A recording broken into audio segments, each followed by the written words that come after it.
Selamat siang. Kami dari kelompok 5 akan mempresentasikan tentang materi market atau pasar. Sebelum melanjutkan ke materi, izinkan kami untuk melakukan perkenalan diri kelompok. Yang pertama ada Niketut Nopi Permata Iriani. Yang kedua ada saya, Niputu Pandi Cahyani Hartawati. Lalu ada Gede Edwin Permana. Kemudian ada Astana Jaya dan juga Yoga Astra.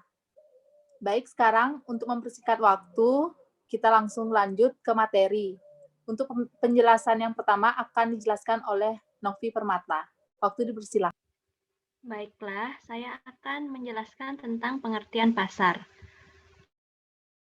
Pasar adalah suatu tempat yang digunakan untuk melakukan kegiatan jual beli barang atau jasa dengan jumlah penjual lebih dari satu, baik yang disebut dengan pusat perbelanjaan, pertokoan, mall, plaza, pusat perdagangan, pasar tradisional, atau sebutan lainnya. Menurut William J. Stanton, pasar dapat didefinisikan sebagai berikut. Pasar adalah orang-orang yang mempunyai keinginan untuk puas, uang untuk berbelanja, dan kemampuan untuk membelanjakannya. Dari definisi di atas, terdapat 3 unsur penting di dalam pasar, yaitu yang pertama adalah orang dengan segala keinginannya. Orang dengan segala keinginannya yang harus dipenuhi untuk merasa puas. Dan yang kedua, daya beli mereka. Jika orang-orang memiliki uang untuk berbelanja, untuk memenuhi keinginan, maka daya beli orang-orang tersebut akan semakin tinggi. Dan yang ketiga, kemampuan untuk membelanjakannya. Jika kemauan keinginan yang ada didukung dengan uang untuk berbelanja, maka kemauan untuk membelanjakannya akan semakin besar. Baiklah, akan dilanjutkan oleh Cahyani. Terima kasih. Saya akan melanjutkan pembahasan berikutnya, yaitu mengenai pasar atau konsumen dapat dibedakan menjadi 2 golongan, yaitu konsumen akhir atau pasar konsumen, dan juga pasar bisnis atau juga disebut dengan pasar industri. Penjelasan untuk pasar konsumen merupakan sekelompok pembeli yang membeli barang-barang untuk dikonsumsi dan tidak untuk diproses lebih lanjut. Dalam artian, konsumen mengambil banyak macam keputusan ketika ingin membeli suatu setiap harinya. Kebanyakan perusahaan besar meneliti keputusan dalam membeli konsumen secara amat rinci untuk menjawab pertanyaan mengenai apa yang dibeli konsumen, di mana mereka membeli, bagaimana dan berapa banyak mereka membeli, serta mengapa mereka membeli barang tersebut. Strategi pemasaran bukan hanya disesuaikan dengan tipe konsumen, tapi juga harus mengetahui tujuan dan mengapa konsumen membutuhkannya. Yang kedua ada pasar bisnis. Pasar bisnis adalah pasar yang terdiri dari individu-individu atau organisasi yang membeli barang untuk diproses lagi menjadi barang lain dan kemudian dijual.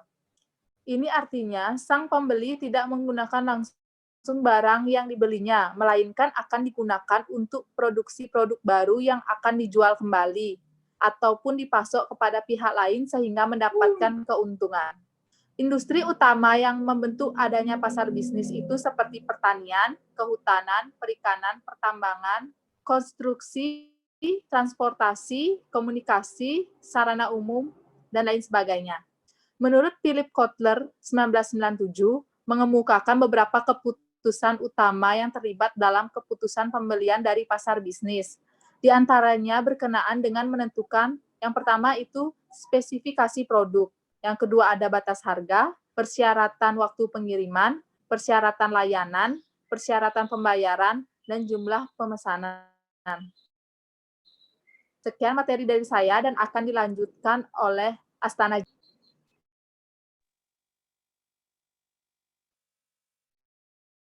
Baik, berikutnya materi akan saya sampaikan. Dalam kegiatan pemasaran, pemahaman atas perilaku pembeli konsumen merupakan hal yang dapat membantu dalam mengambil keputusan. Sebuah alasan mengapa orang membeli produk tertentu. Product buying motif. atau membeli produk tertentu. Patron buying motif. Ini membuat faktor yang sangat penting bagi penjual dalam menentukan program promosi yang efektif, desain produk, harga, saluran distribusi yang efektif, dan beberapa aspek lain dari program pemasaran perusahaan. Selain itu, terdapat beberapa faktor yang mempengaruhi perilaku pembelian konsumen, yaitu faktor budaya, faktor sosial, faktor pribadi, dan faktor psikologis. Faktor ini akan mempengaruhi konsumen pada saat membuat keputusan untuk membeli sesuatu produk. Baik, sekian dari saya. Berikutnya akan dilanjutkan oleh Edwin Permana. Terima kasih.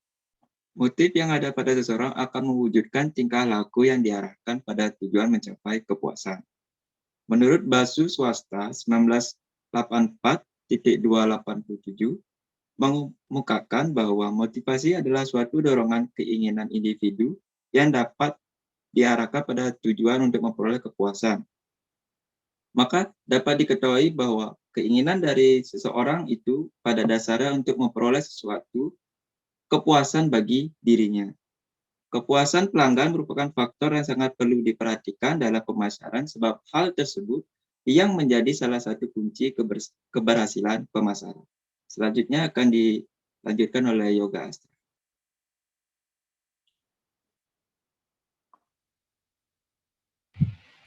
Baik, terima kasih atas waktunya. Di sini saya akan melanjutkan materinya.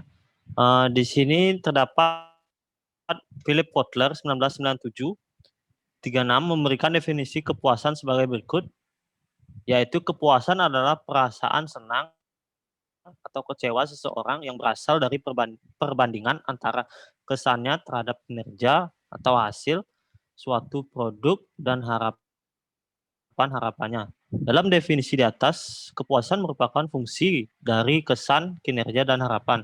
Jika kinerja di bawah harapan, pelanggan tidak puas. Jika kinerja memenuhi harapan, pelanggan puas.